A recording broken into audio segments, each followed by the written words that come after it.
আসসালামু আলাইকুম প্রিয় দর্শক, অন্য মঞ্চের আলোচনায় আপনাদের সকলকে আমন্ত্রণ জানাচ্ছি। আজ আমাদের সঙ্গে আমন্ত্রিত অতিথি হিসেবে আছেন আমি অভিষেক রয়েছে। প্রদর্শত এই মুহূর্তে যে খবর নিয়ে উপস্থিত হয়েছে, কলকাতা হাইকোর্ট গতকাল যে নির্দেশটা দিয়েছে সেটা অবশ্যই এই মুহূর্তে গুরুত্বপূর্ণ একটা নির্দেশ। কারণ পশ্চিমবঙ্গ ভোট এবং সেটাকে নিয়ে তৃণমূল কংগ্রেসের যা যা অভিযোগ ছিল সেটা কোথাও গিয়ে এই মুহূর্তে কলকাতা হাইকোর্টে তারা প্লেস করেছিল এবং সেখানেই একটা কোথাও বৈধতা পেয়েছে, তেমন একটা নির্দেশ কিন্তু এসেছে গতকাল কলকাতা হাইকোর্টের জাস্টিস তার কাছ থেকে। এবং সেই ক্ষেত্রে যেটা একদম সরাসরি কেসটা হয়েছিল ভবানীপুর কেন্দ্র, আপনারা জানেন হাই ভোল্টেজ কেন্দ্র ছিল ভবানীপুর কেন্দ্র, এবং পশ্চিমবঙ্গ ভোট একদিকে এবং ভবানীপুর কেন্দ্রটা আরেকদিকে, সেরকম একটা নজর ছিল আমাদের সবারই। কারণ মুখ্যমন্ত্রী শুভেন্দু অধিকারী এবং প্রাক্তন মুখ্যমন্ত্রী মমতা বন্দ্যোপাধ্যায়, তারা দুজনের একদম মুখোমুখি লড়াই ছিল এখানে। এবং অবশ্যই আপনারা জানেন এই লড়াইয়ের একটা ইতিহাসও আছে, তার কারণ 2021 সালে তৎকালীন প্রাক্তন বিরোধী দলনেতা শুভেন্দু অধিকারী এবং তৎকালীন প্রাক্তন মুখ্যমন্ত্রী মমতা বন্দ্যোপাধ্যায়, তারা দুজনেই কিন্তু একদম লড়াই করেছে নন্দীগ্রামে, এবং সেখান থেকে লড়াইটা আসে ভবানীপুর, এবং ভবানীপুরে একদম নিজের মাটিতে হারাবো মমতা ব্যানার্জিকে, সেই রকম একটা পণ করেছিলেন শুভেন্দু অধিকারী। তো সেই জায়গা থেকেই যে বিভিন্ন ধরনের অভিযোগ উঠে আসে যে কাউন্টিং এর ক্ষেত্রে ভুল ভ্রান্তি হয় এবং কাউন্টিং এর ক্ষেত্রে কিন্তু কোথাও গিয়ে ম্যানিপুলেট করা হয় কাউন্টিংটাকে, এবং সেটাতে ইলেকশন কমিশনের বিরুদ্ধে কিন্তু তৃণমূল কংগ্রেসের তরফ থেকে কল্যাণ বন্দ্যোপাধ্যায় এই পিটিশনটা হাইকোর্টে জমা দেন, এবং হাইকোর্ট এই পিটিশনটাকে অ্যাকসেপ্ট করে নিয়েছে। শুধু তাই নয়, হাইকোর্ট যে নির্দেশটা দিয়েছে ইলেকশন কমিশন অফ ইন্ডিয়াকে, ইভিএম মেশিন, সিসিটিভি ফুটেজ এবং তার সঙ্গে ভিভিপ্যাট মেশিন, এই তিনটেকেই সংরক্ষিত রাখতে হবে। অর্থাৎ এর পরবর্তীতে যখন দরকার পড়বে এই তিনটে জিনিসের, অর্থাৎ Sakhawat memorial government girls high school, সেইখানে যেখানে একদম কাউন্টিং সেন্টারটা ছিল, সেখানে যা যা সিসিটিভি ফুটেজ ছিল, সেখানে যা যা ভিভিপ্যাট ছিল, সেখানে যা যা কাউন্টিং মেশিন অর্থাৎ ইভিএম মেশিন ছিল, প্রত্যেকটাকে সুরক্ষিত রাখতে হবে। সেগুলোকে ডিস্ট্রয় করা ফেলা যাবে না, সেগুলোর ডেটাগুলোকে সুরক্ষিত রাখতে হবে। কারণ কলকাতা হাইকোর্ট বলছে যে আমরা দরকার অনুযায়ী সেগুলোকে চেক করব। গুরুত্বপূর্ণ প্রেক্ষাপট, এটা নিয়ে আপনাদের সামনে পুরোটা বিস্তারিত বলবো। তার আগে অবশ্যই টক টু বাংলা ইউটিউব চ্যানেলটিকে সাবস্ক্রাইব করুন, আমাদের চ্যানেল অবশ্যই জয়েন বাটন ক্লিক করে আপনার মেম্বারশিপ নিয়ে আমাদেরকে এগিয়ে নিয়ে যেতে সাহায্য করতে পারেন। আপনাদেরকে জানাই এই মুহূর্তে জাজ অ্যাকসেপ্ট করেছে কলকাতা হাইকোর্টের তরফ থেকে পিটিশনটা, এবং তার সঙ্গে গুরুত্বপূর্ণ কিছু তথ্য কল্যাণ বন্দ্যোপাধ্যায় তুলে ধরেছিলেন, সেটা আপনাদের সামনে রাখি। তিনি বলেছিলেন যে 13 রাউন্ড পর্যন্ত অ্যানাউন্সমেন্ট করা হয়েছিল, 13 রাউন্ড যতক্ষণ কাউন্টিং হচ্ছে ততক্ষণ পর্যন্ত অ্যানাউন্সমেন্ট করা হয়েছে, ওয়েবসাইটে আপডেট করা হয়েছে যে কে কত ভোটে এগিয়ে আছে, কে কত ভোটে পিছিয়ে আছে, সেগুলো সব আপডেট করা হয়েছে এবং অ্যানাউন্সমেন্টও করা হচ্ছিল।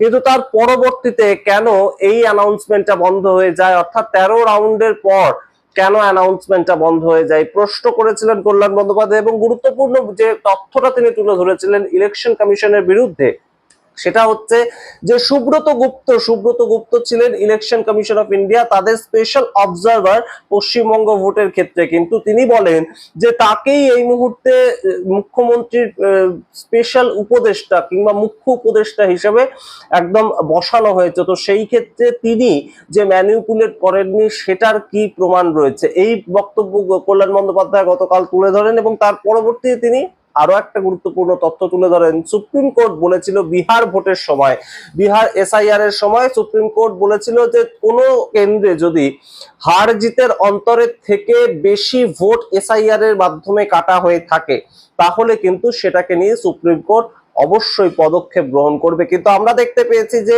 ভবানীপুর কেন্দ্রের ক্ষেত্রে 44,000 ভোট কাটা হয়ে গিয়েছিল এসআইআর প্রক্রিয়ার মাধ্যমে, 44,000, কিন্তু সেখানে হার জিতের যে পার্থক্য সেটা হচ্ছে 15,000। সুতরাং সেটা অবশ্যই কিন্তু সুপ্রিম কোর্টের বলা কথা অনুযায়ী কোথাও গিয়ে সেই যে প্যারামিটারটা সেটাও ম্যাচ করছে, এটাও কল্যাণ বন্দ্যোপাধ্যায় তুলে ধরেন। এবং তিনি বলেন যে এটা নিয়ে কিন্তু অবশ্যই কলকাতা হাইকোর্টকে একটা পদক্ষেপ গ্রহণ করতে হবে, যেহেতু সুপ্রিম কোর্ট এই ধরনের কথাটা কথাটা বলেছিল। সুতরাং আপনারা বুঝতেই পারছেন এই মুহূর্তে সম্পূর্ণ যে পটচিত্রটা, যেটা অবশ্যই সরকার তৈরি হয়েছে, নতুন ভাবে সরকার চলছে, তারা ভালো কাজ করার চেষ্টা করছে, সমস্তটাই ঠিক, কিন্তু যে সামগ্রিক নির্বাচনী প্রক্রিয়াটা সেটাকে নিয়ে যে প্রশ্নটা উঠছে সেটাকে নিয়ে তো অবশ্যই জবাব দিতে হবে, এবং সেই জবাবটাই কোথাও গিয়ে কলকাতা হাইকোর্টের পক্ষ থেকে যে প্রশ্নটা করা হয়েছে গুরুত্বপূর্ণ প্রেক্ষাপট আপনাদের জানিয়েছিলাম কয়েকদিন আগেই। কলকাতা হাইকোর্টেরই একজন জাস্টিস তিনি বলেছিলেন যে একজন তৃণমূল কংগ্রেসের বহিষ্কৃত এমএলএ, বিরোধী দল, প্রধান বিরোধী দল, তাদের বহিষ্কৃত একজন এমএলএ, তাকে এলওপি অর্থাৎ লিডার অফ দ্য অপোজিশন হিসেবে কিভাবে আপনি মান্যতা দিলেন, এই প্রশ্ন স্পিকারকে করেছিল কলকাতা হাইকোর্ট। যদিও তারা এর পরবর্তীতে বলেছিল যে আমরা এই বিষয়ে কোনোভাবেই হস্তক্ষেপ করতে পারি না, এটা বিধানসভার আভ্যন্তরীণ বিষয়, কিন্তু এটা কিভাবে করা হলো, একজন প্রধান বিরোধী দল তার মধ্যে থেকে অন্য কাউকে যদি করা হতো যাকে বহিষ্কার করেনি সেই দল, সেটা মেনে নেওয়া যেত। এবং অবশ্যই আরেকটা গুরুত্বপূর্ণ প্রশ্ন কলকাতা হাইকোর্ট তোলে যে দুটো দলের পক্ষ থেকে যখন আপনার কাছে এই পিটিশনটা এলো, আপনি একটা দলকে মান্যতা দিলেন, আরেকটা দলকে মান্যতা দিলেন না, এই বিষয়টাই বা কেন হলো? অর্থাৎ শোভনদেব চট্টোপাধ্যায়, তাকে প্রাথমিকভাবে 9 তারিখের পরবর্তী সময় যখন মুখ্যমন্ত্রী একদম বিধানসভায় আসছেন, তার পরবর্তী বিরোধী দলনেতা হিসেবে আমরা দেখতে পাই শোভনদেব চট্টোপাধ্যায়, তাকে তৃণমূল কংগ্রেস ঠিক করে। কিন্তু তার পরবর্তীতে যে টুইস্টটা আসে, আরেক দল হঠাৎ করে গিয়ে স্পিকারের কাছে একটা চিঠি জমা দেয়, এবং তখন স্পিকার বলেন যে ঋতুব্রত বন্দ্যোপাধ্যায় সেই দলের বিরোধী দলনেতা, এবং সেই জায়গা থেকেই তাকে এলওপি হিসেবে সমস্ত সুযোগ সুবিধাও দেওয়া হয়, তাকে গাড়ি দেওয়া হচ্ছে, তাকে সিকিউরিটি দেওয়া হচ্ছে, তাকে তার বসার ঘর দেওয়া হচ্ছে, বিরোধী দলনেতা সমস্তটাই।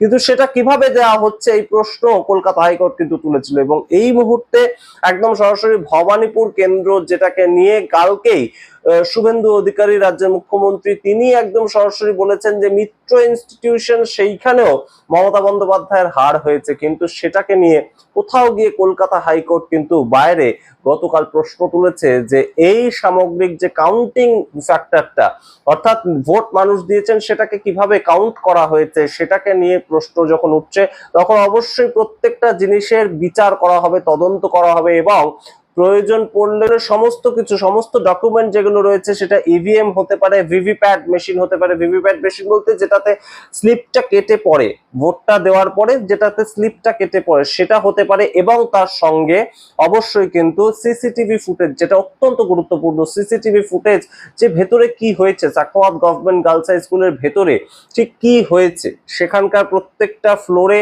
কি কি সিসিটিভি ফুটেজ উঠে এসেছে, সমস্তটাই কিন্তু এই মুহূর্তে একদম তদন্ত করবে কলকাতা হাইকোর্ট, তেমন একটা তারা জানিয়েছে। এবং গুরুত্বপূর্ণ একটা চাপের বিষয় কিন্তু আর কারোর জন্য নেওয়া হলেও সেটা কিন্তু অবশ্যই ইলেকশন কমিশন কিংবা নির্বাচন কমিশন, তাদের জন্য এটা এই মুহূর্তে একটা চাপের সংবাদ। এবং অবশ্যই যে নির্দেশ কলকাতা হাইকোর্ট দিয়েছে সেটা অনুযায়ী যদি সম্পূর্ণ তদন্তটা হয়, সম্পূর্ণ বিচার ব্যবস্থাটা পর্যায়ক্রমে সেই বিচার পদ্ধতিটা এগোয়, তাহলে কিন্তু অবশ্যই ভারতীয় জনতা পার্টি এবং তাদের দ্বারা পরিচালিত সরকার, সেখানেও বেশ খানিকটা টোকা লাগলেও লাগতে পারে। কারণ মমতা বন্দ্যোপাধ্যায় বারংবার প্রথম থেকেই, তিনি যখন হেরে গিয়েছেন তারপর থেকেই তিনি দাবি করেছেন যে আমি হারিনি, আমি তাই ইস্তফা দেব না, আমাকে সম্পূর্ণ হারিয়ে দেওয়া হয়েছে, অর্থাৎ আমার কাছ থেকে নির্বাচন চুরি করে নিয়ে যাওয়া হয়েছে, এই ধরনের একদম অভিযোগ তুলেছিলেন মমতা বন্দ্যোপাধ্যায় এবং তৃণমূল কংগ্রেস। তো সেই জায়গায় দাঁড়িয়ে কলকাতা হাইকোর্টের এহেন নির্দেশ, সেটা কিন্তু তৃণমূল কংগ্রেস তাদের জয় হিসাবে দেখছে। আমরা জানি না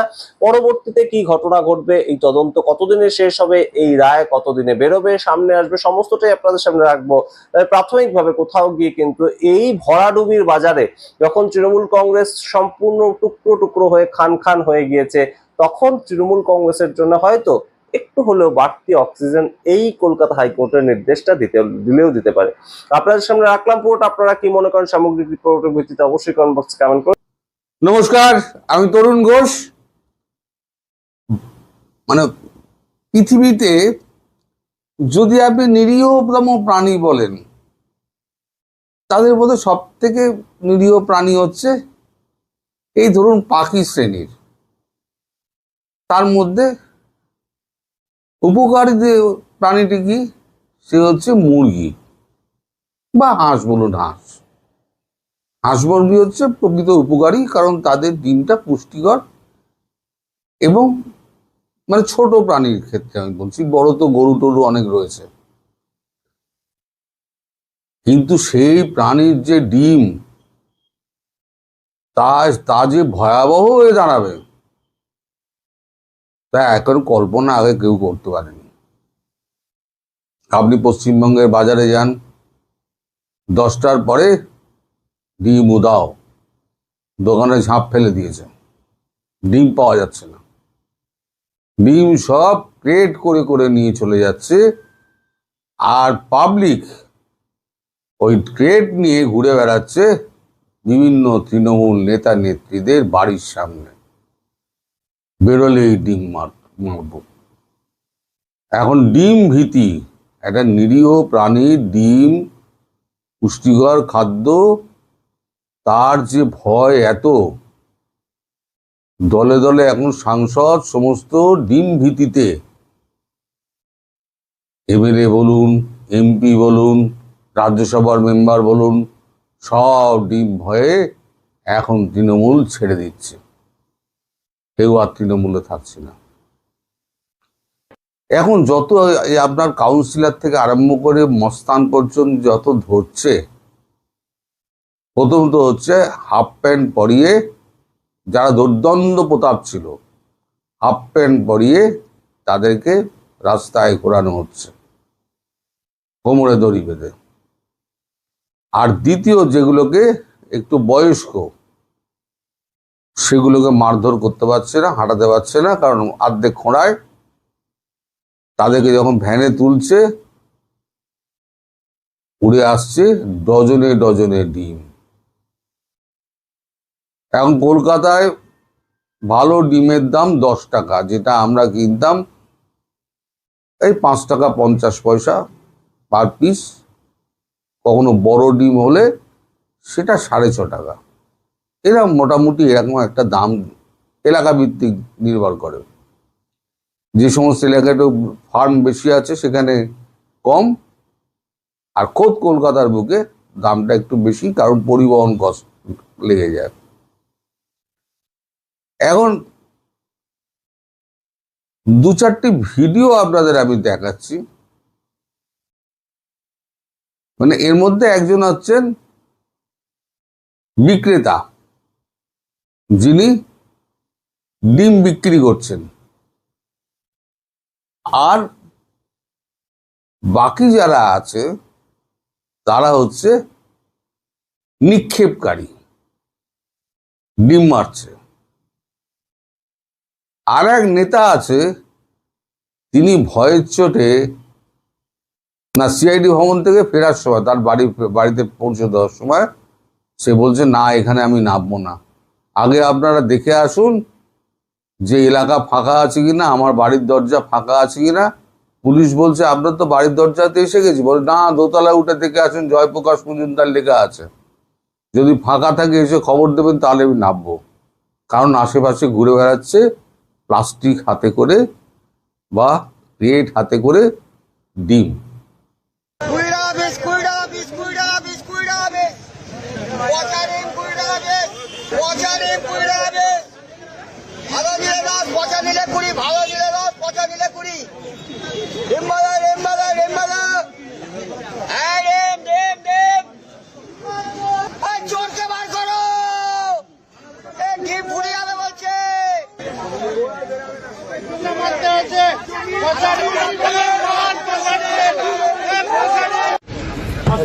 আমি নামবো না, আমি এদের মধ্যে দিয়ে নামবো না ওখানটাতে। আপনি আছেন তাতে হেনস্থায়ী খবর নিয়ে এদেরকে ভিড় করে, এটার তো কোনো কথা নয়।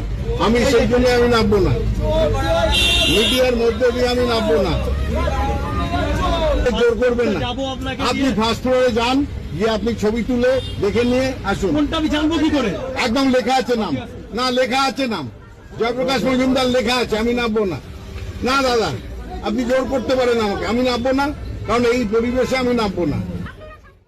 এখন ডিম কয় প্রকারের? পায়রার ডিম আছে, কাকের ডিম আছে, কোকিলের ডিম আছে, আর মুরগির ডিম আছে। এখন এই বাকি যেহেতু মুরগির ডিম বাদে যে বাকি যে দুটো ডিম আছে, সেই দুটো মানে পাড়া খুব মুশকিল, গাছের একবারে কোনায় কোনায় থাকে, সহজলভ্য হচ্ছে, বাজার থেকে কিনে নাও। তা আমি যেটা বলছিলাম, আজকে বাজারে গিয়ে আমি একজন ডিম কেনার চেনাশোনা আছে, তাকে জিজ্ঞেস করলাম, ভাই ডিম এত তাড়াতাড়ি শেষ হয়ে যাচ্ছে কেন রে? বলছে, দাদা কি বলবো, 10টার পরে ডিম পাবেন না, ক্রেটকে ক্রেট বিক্রি হয়ে যাচ্ছে। তাহলে মাল বেশি করে আন। বলে মালের এখন যে খামারি তার কি রোয়াব, তার এখন মাটিতে পা পড়ছে না। তাই বললাম একটু বেশি করে একটু মাল দাও। তো বলছে এবার কি আমি কিলিয়ে মোরগকে ডিম পাড়াবো?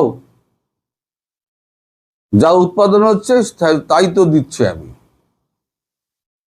আগে গরমকালে আমাদের বাজারে হাঁসের ডিম বিক্রি হতো না, কারণ গরমে হাঁসের ডিম তাড়াতাড়ি পচে যায়, দোকানিরা তোলে না। এখন সেই ডিম, এখন বাজারে হাঁসের ডিম প্রচুর। হাঁস তো সারা সিজনে ডিম দেয় প্রচুর। হাঁসের ডিম আবার হচ্ছে গিয়ে 50 টাকা পার ডিম। আর পচা হাঁসের ডিমের যে গন্ধ, মুরগির ডিমের গন্ধের দ্বিগুণ কি 4 গুণ। পচা হাঁসের ডিমের চাহিদা নাকি হু হু করে বাড়ছে। তা আমি দোকানিকে বিশ্বাস করলাম না, আমি গেলাম হাঁসের দোকানে যে ডিম পাওয়া যায় সেখানে, যে মুরগির ডিমও বিক্রি করে, তার দোকানে খালি। তাহলে হাঁসের ডিম আছে? বললো হাঁসের ডিমও নেই। তুমি নাকি 50 টাকা করে বিক্রি করছো পার পিস? বললো হ্যাঁ দাদা, তাই দিয়ে আমি কুলিয়ে উঠতে পারছি না, কারণ খামারি আমায় বিক্রি করছে 25 টাকায়। তা আমি এতটা গিয়ে নিয়ে আসবো, 25 টাকা লাভ করবো না? বাজারে ডিমের এই আকাল।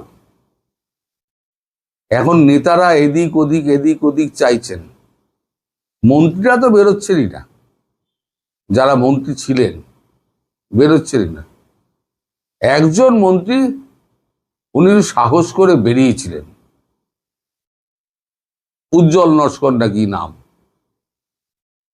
তার কি অবস্থা হয়েছে দেখুন। তাকে ডিম মারেনি, ডিমের আকাল, ডিম পায়নি, ডিম মারেনি, কিন্তু তাকে ঘোমটা পড়াবেই। সেও এক দৃশ্য, সেটা একবার দেখুন।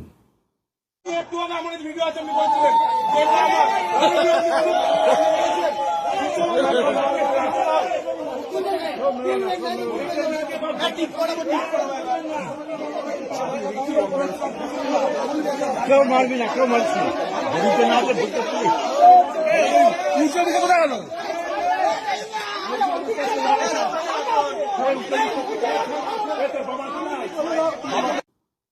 এখন আপনি রোজ খবরের কাগজ খুলুন, নতুন সরকার যে 1 মাস হয়েছে, ফার্স্ট পেজে তার জায়গা পায় না, লিডে তার জায়গা পায় না। বিশ্বকাপ চলছে, এখনো লিডে জায়গা আসেনি। একদিন একটা ছবি দিয়েছিল ফ্রন্ট পেজে, তারপর থেকে সব খেলার পাতা ঠেলে দিয়েছে।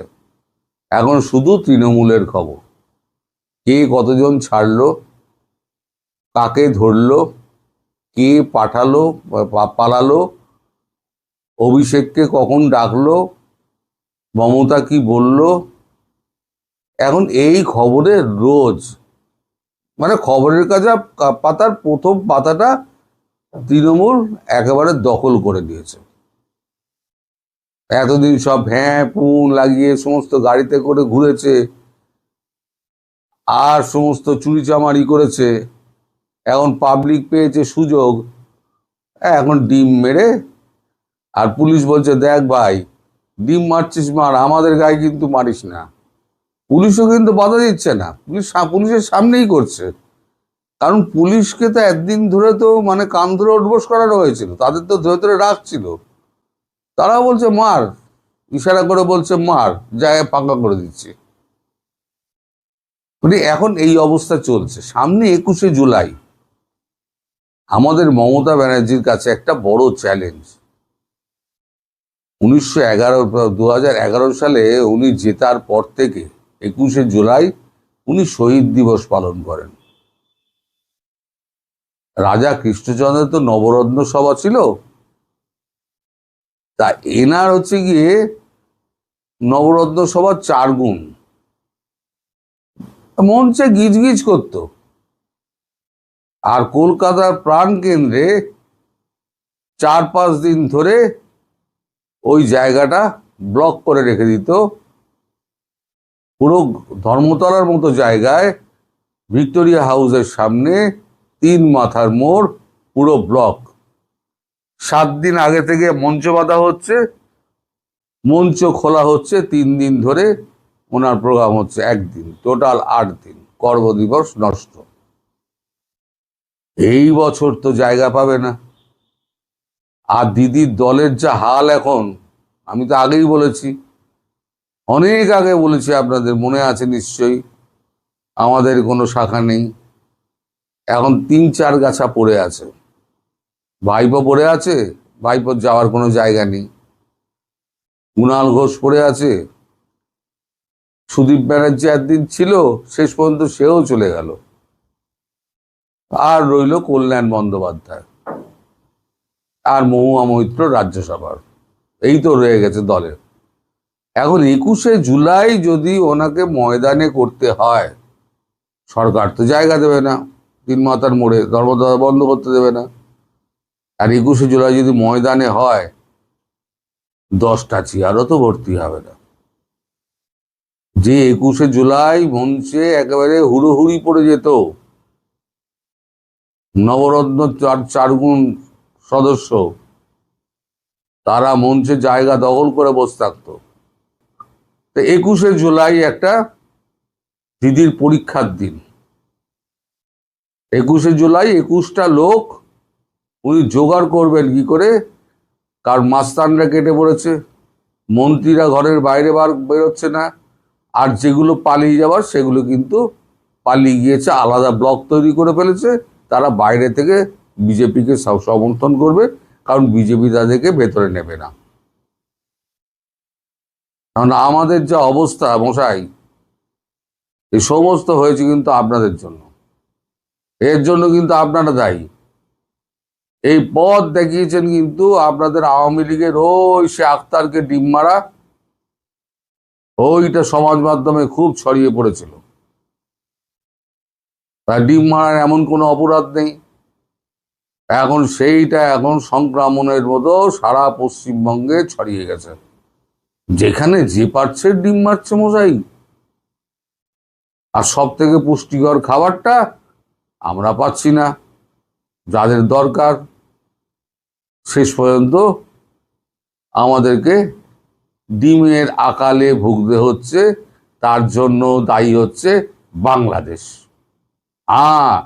তার জন্য দায়ী হচ্ছে বাংলাদেশ এবং বাংলাদেশি ভাইয়েরা। আপনাদের জন্য আজকে আমরা ডিম খেতে পারছি না। আমাদের কাছে আপনাদের মার্জনা চাওয়া উচিত যে আপনারা ওই পথ আমাদেরকে দেখিয়েছিলেন। সবাই ভালো থাকবেন, সুস্থ থাকবেন, সাবধানে থাকবেন। নমস্কার।